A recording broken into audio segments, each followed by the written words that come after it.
The Oregon Trail Gravel Grinder is either a 5-day gravel stage race disguised as a summer bike camp or a summer bike camp disguised as a gravel bike race. In any event, it is a spectacular location to enjoy some pretty rowdy riding with some good friends from near and far. I'm here testing the new Giant Revolt, a bike whose previous iteration I loved almost entirely. I'll talk about in this video some things that I continue to love, some things that continue to bother me, some changes I made, like putting on some pirate tires, put on the Schwalbe G1 R because it's chunky out here. So we got some 45s. I'm running the Coros Dura computer. One of you commented that if I ever show you something that isn't fully baked again, you're going to unsubscribe. Well, sorry man, I'm talking about this. And you know why? It's stage 2. Yesterday was, I don't know, 4 hours. Today was over 6. Battery life, after not charging it for 3 days, is at 100%. That's notable. So come along for the ride while we together explore Oregon Trail for my very first time.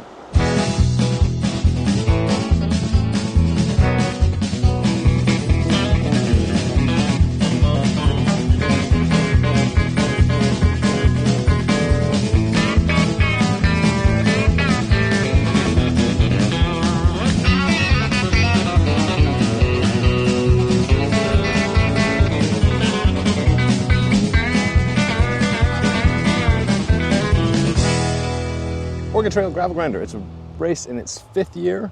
It's one I've been wanting to do ever since seeing photos of the river just over here. We're in Oak Ridge, which is camp for nights 2 and 3. This is a 5-day event, 4 nights of camping, 2 nights in this same spot. The format is 350 miles for what's called the Pioneer group, and then the Settler route is slightly shorter, 250 miles, though they are still doing 20,000 feet of climbing or so. The longer route does like 30K, and it's rough, it's burly. Today was the off day, the rest day, in that it was a enduro style time trial. 5, 4, 3, 2, 1, a flat section of road, and then single track, a climb segment, and then a downhill segment. For the Settler group, you could take the day off and enjoy hanging out in the river. Some people are down there fishing right now, or are just going a little adventure ride. It's a super cool format. The route goes in a big loop from being in the Cascade Mountains.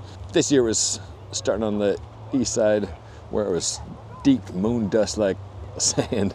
Often bandanas for gravel are more of a fashion thing than a functional thing. Here, bandana would be a absolutely good functional thing. Day 1, aside from the time trial stage, was the shortest and easiest on paper, but it was a rugged one. I was certainly feeling rough.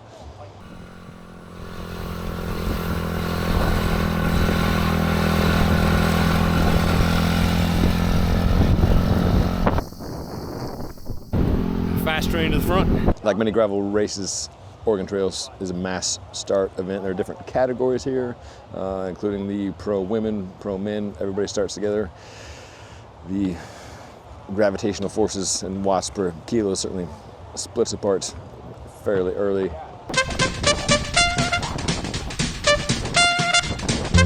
Let's see if we can make it to the front.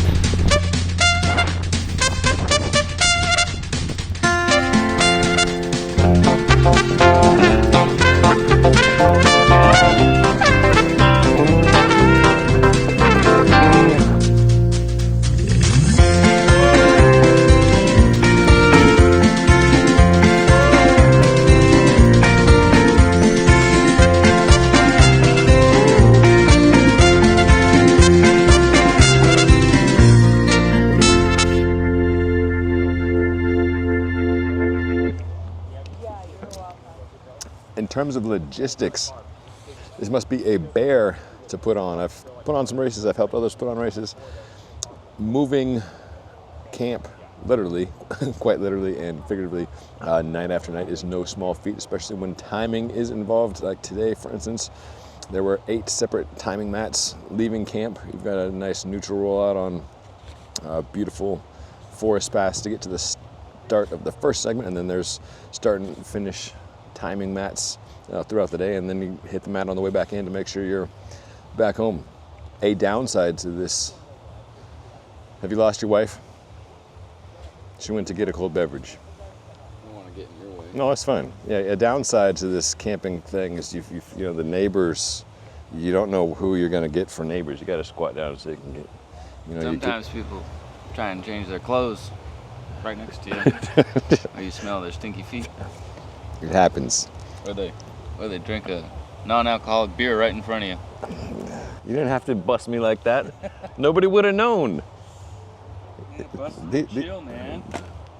These are actually pretty good.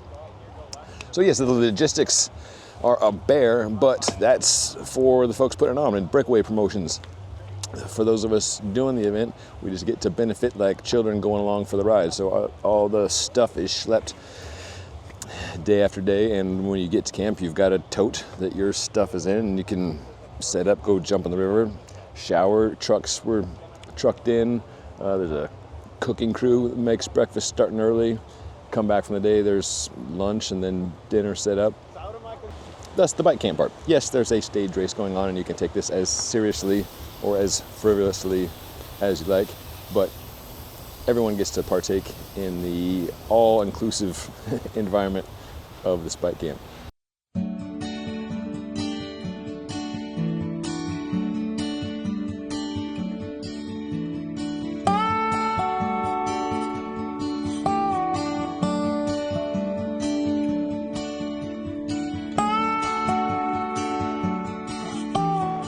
This is day 4, starting to get into the rhythm of stage racing, which here means getting up early, getting over to the coffee wagon before the line gets too long, having breakfast with folks from all over.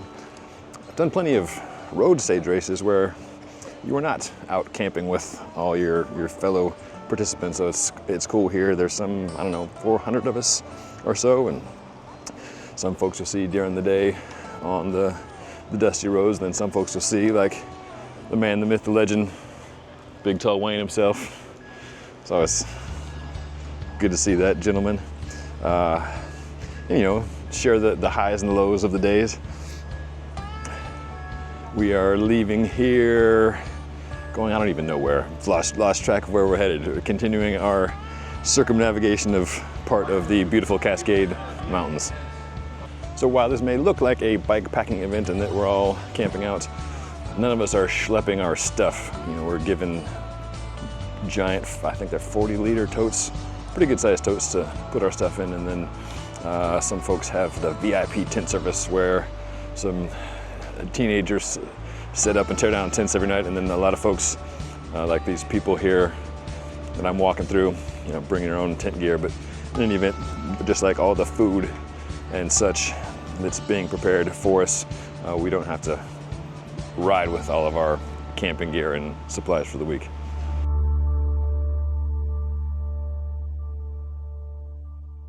Oregon Trail Gravel Grinder Stage 4 from Oak Ridge up and over the, I don't even know what mountains of the Cascades here, down to Blue River was a hoot.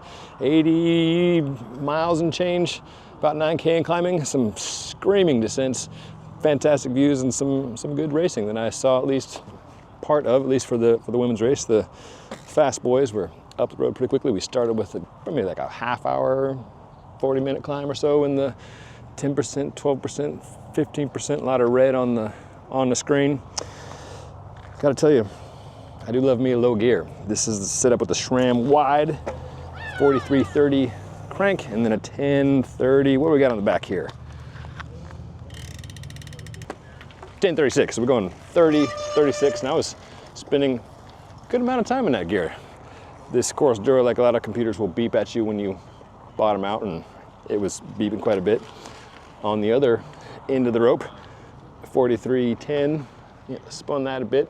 Some on the road and some just on the dirt road, but it's also running the brakes quite a bit. The descents were, you could take as fast as you had the guts to, and my guts were not enough to let it run wide open. I continue to be blown away by the logistical support of this organization. There are volunteers everywhere. The tents are being set up by scores of teenagers, and then the support out on course. There's 3 aid stations today, just way up in the mountains. Fantastic support. You could come in hot.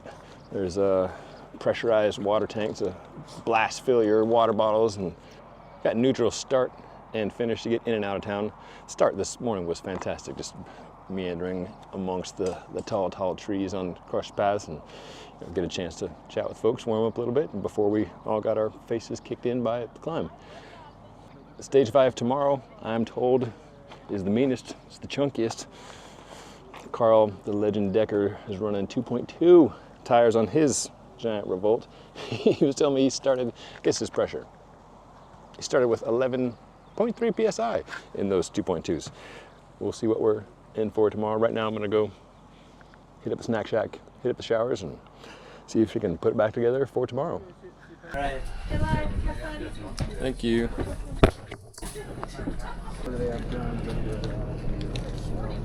Years ago, pioneers and settlers came up and over this range. Some of those that wanted to settle in the upper Willamette Valley split off the actual Oregon Trail and literally came within a stone's throw of where we are right now.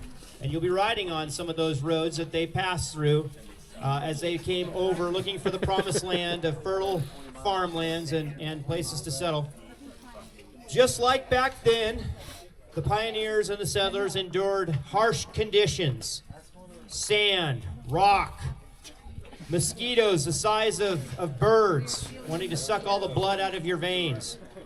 Only those folks were carrying 100-pound packs, kids on their hip, and having to walk the whole thing. You're doing it on carbon bikes. I want you to think about that when you start getting really pissed at me, okay? And you say, oh, Chad, you really suck. I'm never going to do one of your events again. I want you to think back to the pioneers and the hardships that they had.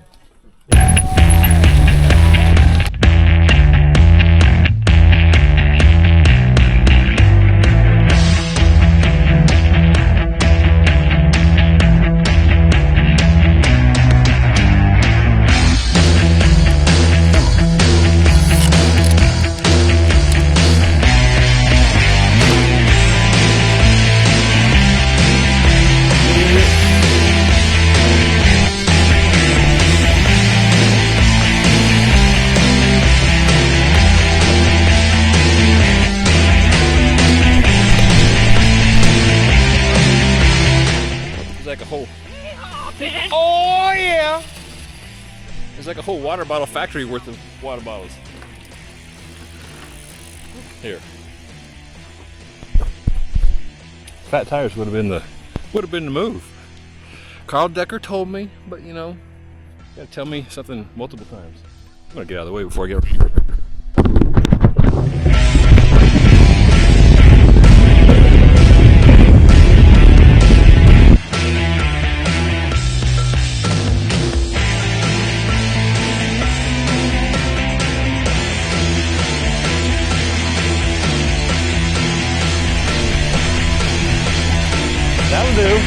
That'll do.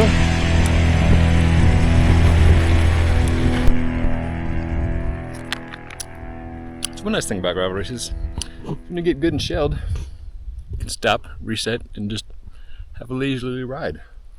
It's hard for those of us that are competitively minded, even older competitive minds, want to keep pushing, but can back off. And I don't know if you can smell these flowers, but enjoy the day at a more civilized pace. Hey, it's Ben Delaney, everybody.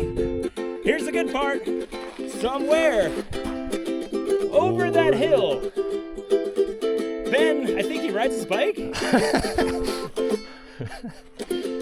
This is a pleasant surprise. This is nice. How is it out there? Oh, it's terrible.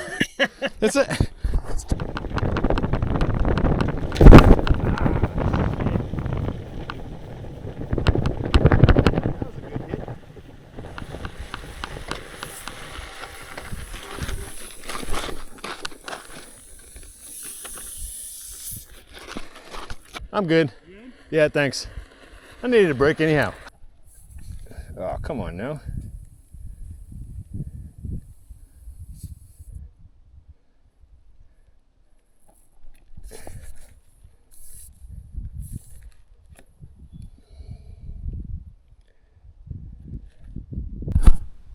on, Dynaplug, get me to the beer.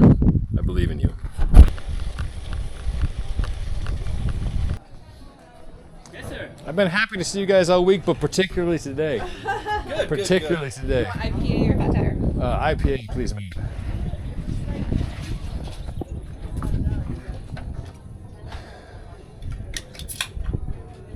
There you go. Thank you so much. Stage 5, the grand finale to the Oregon Trail, was a punch in the teeth. If I had more confidence or competence as a mountain biker, probably would have enjoyed it more, but it certainly rounded out a full buffet of all the gravel things here in the beautiful state of Oregon. Let's talk about the bike. Let's talk about the computer. Let's talk about the tires. Giant Revolt, as many of you may know, is one of my favorite gravel bikes because it does a lot of things very well. It's a nice Goldilocks mix with geo and price options. You can get the Super Gucci models, you can get some more affordable options. How much it costs and what is available depends on which market you're in. There's between 3 and 6, I want to say, models worldwide. This is the top of the range in the US, 7,000 SRAM Force. Here's some things I love, some things that bug me. Things I love: seat post. It's a humble thing, it's an important thing. It's got a good amount of flex. And for riding across the interminable washboard today and earlier in the week, it's very much appreciated. You know, having enough clearance for up to 53 mil tires is a positive thing. There's a flip chip in the back which lets you put those large tires. 53 mil is 2.1. In the shorter setting, which is what I have, you can run a 45. The thing with the flip chip is that there's no UDH, the universal derailleur hanger option. When I saw this prototype at Unbound earlier, I thought that was just a one-off and we would see a UDH, but nope.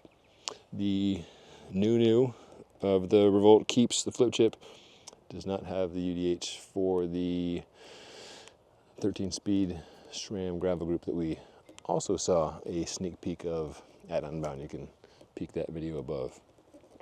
What's new with this one? Two things. Brake hoses are now running in through the top of the head tube instead of the side, but you can still pop off the bar or stem for travel, like I did coming here. And then you've got the internal storage, which is something I didn't even bother using on this ship because I had, you know, 2 little tubes and CO2, flat fixing, multi-tool, etc. in the back, just easier to get here. Nearly got through the whole 5 days without having to plug a tire, but today on the rowdy course managed to blow up the front and use the Dynaplug Micro Racer, a new thing which I like. On this particular build, as I mentioned earlier, I love the range of the SRAM wide. 4330 is the ring duo, and then a 1036 in the back. And I used the whole thing and was looking for more on both ends. So the shifting isn't quite as crisp or quick as Shimano's 2x. I dumped the chain a couple times. You know, once when it was on the low, like the smallest gear, coming around a sharp bend, transition to a steep climb, and then a couple times today when it was big ring on the tinge, on the rattly bits, I went to back pedal as my back was starting to cramp on these really long descents, and chain came off a couple times there. But those were extreme situations for the most part. Shifting is solid, a little bit slower than Shimano's, but solid. I wish there was a power meter for $7,000. I feel like a gravel bike, or any bike for $7K US, should come with a power meter. Since there isn't, use the Asiamo Pro MX. I haven't done extensive power meter to power meter to power meter testing because I wanted to see if they would first and foremost function well as pedals, which is something I feel the Garmin Rallies do not. I bang these on a number of rocks throughout the week. They're still functioning fine. There's no rock, there's no squeak.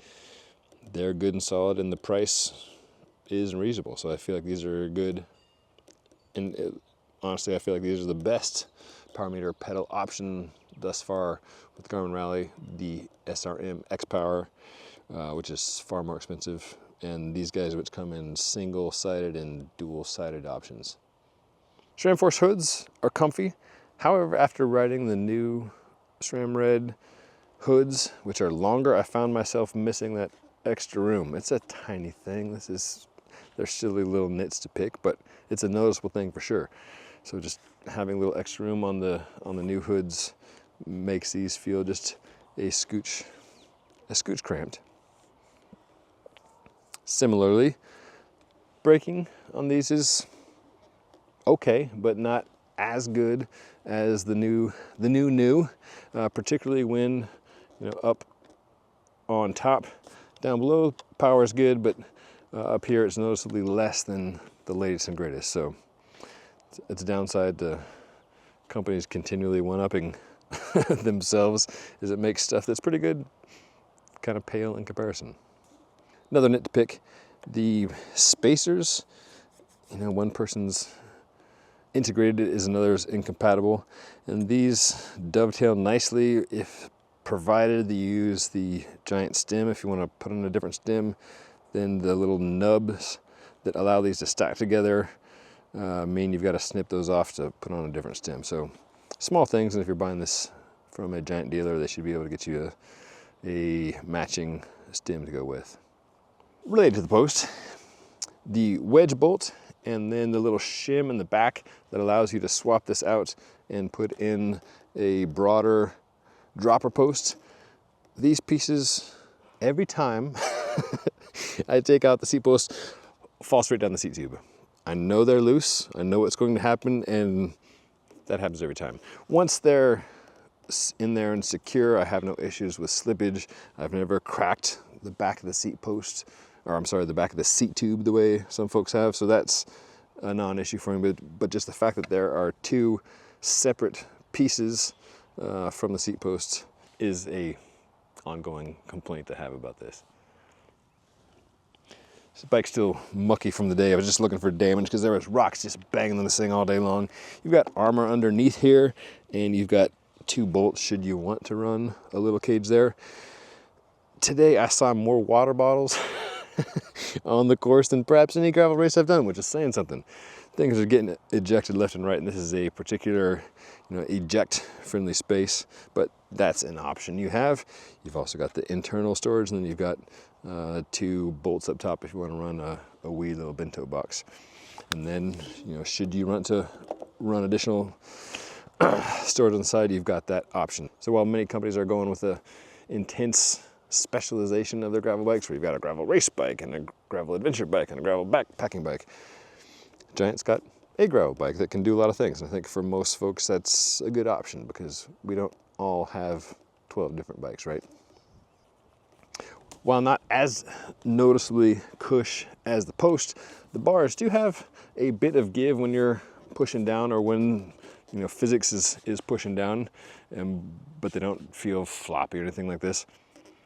It's a funny looking shape, but it's a comfortable shape. Hey, pop. I'm staying at my friends Chris and Carm's house, where they've got 3 poochers. What do you think, Doug? What do you think? What do you think, Jeb? Jeb's not so sure about the bike. Yeah. Oh, yes. Oh, good boy. You're a good boy. You're a good boy, yeah. You're a good boy, Jeb. One thing I appreciate about this bike is this humble and simple thing. Axle lever. Why do you want to dig out a tool when you can just have one right there on the wheel that can go front or rear? So all in all, Giant Revolt continues to be a favorite bike. Honestly, I don't really love the way the thing looks, but I do love the way it feels, and I love the fact that there's so many different price point options. Up front, Coros Dura. The short of it is, I'm not going to do another race with this in its current configuration because there are a few things that are sorely missing. On the app side and the desktop side, there's a lot to be desired, but frankly, I don't care about that. I'm more concerned with what's going on with the unit itself. As for analysis, I'll use FastCat or Training Peaks if I want to really dig into the data. There's a couple things missing on this though that make it a bit of a forehead slapper. For instance, there is no overall route profile screen that you can scroll to without pausing the activity. So today and earlier in the week, when I was wanting to see what was coming up on the course, you can't see that. That's kind of a forehead slapping fail.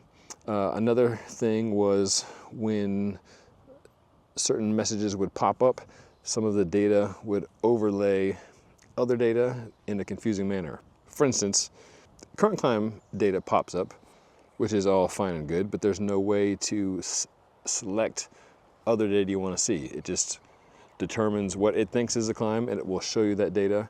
And then sometimes that data would be overlaid on top of the next point of interest, like when the next feed zone is coming up or when the timing finish is coming up. So that text would appear on screen, checkpoint or timing finish, but then the data below was for the current climb. So it would say like 0.4 miles to the aid station. And that was not true. The aid station would be like 20 miles away. So these things can be fixed for sure, but it seems like in a nutshell, Coros jumped the gun and launched this thing before it's ready to go. And yes, you can always update software, update firmware. That's something that we see regularly from computers. But if you're using this for navigation, some of the basic navigation functionality is not there. What do you think, Jeb? Jeb's like, I don't care about navigation. I care about dinner. Let's talk about dinner. But as I said at the top of the show, you're looking at this now, battery life, after using it for 5 days of racing and charging it exactly 0 times, it's at 100%. That is a cool thing. The fact that it costs $250 is a cool thing. The basic navigation is there. They just need to address some of the other basics, and then they could have a decent value proposition. But in the meantime, I don't think Garmin or Wahoo is losing any sleep over this current iteration, the first go from Coros with its Dura. So in a nutshell, Giant Revolt, thumbs up. Coros Dura, not yet a thumbs up. Oregon Trail, it's a hard event, no doubt. I continue to be impressed by the logistical lift put on by race organizer Chad Sperry and his crew, so hats off to those folks. Also, tip of the hat to everyone who was out doing the event. It was great to ride with many of you, meet many of you. One thing I continue to love about gravel events is the sense of community, so let's keep it coming. Hope to see you out there. And if you do Oregon Trail, I'd recommend you take Carl Decker at his word and put on the absolute biggest tires you can fit on your bike and run them as low as you can go, because that will help you to enjoy the ride. Hey Molly, what does your fanny pack say? What does my fanny pack say? Though this says chamois butter. It probably says, You don't even know. it says enjoy the ride. That's right.